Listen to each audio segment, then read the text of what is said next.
Naitala po kahapon ang pinakamainit na temperatura sa Metro Manila para sa taong ito. Sa gitna ng papainit pang panahon, kanya-kanya ng diskarte ang ilan para magpapresko tulad ng pagligo gamit ang mga inflatable pool.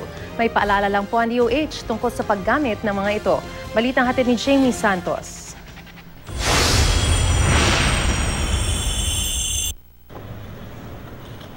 .2 degrees Celsius ang naitalang temperatura ng Pag-asa mag-aalas 2 ng hapon sa UP Science Garden. Ito na ang pinakamainit sa Metro Manila ngayong taon.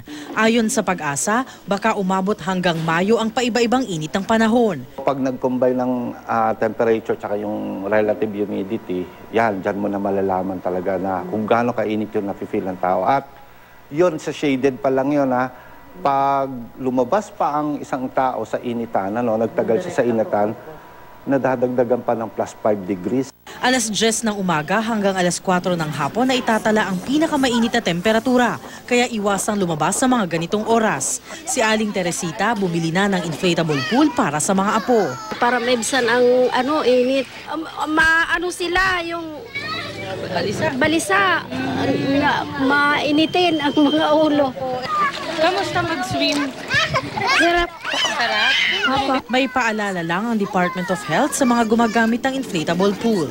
Sana ang gagamitin nilang mga ganitong mga plastic inflatable pool ay yung nasa tamang condition tulad ng halimbawa ng sana mawalang lead content. Kasi may mga disenyo ito, may mga pinturang ginamit. Dapat din daw, binabantayan ng mga bata kahit sa inflatable pool lang sila nagbababad.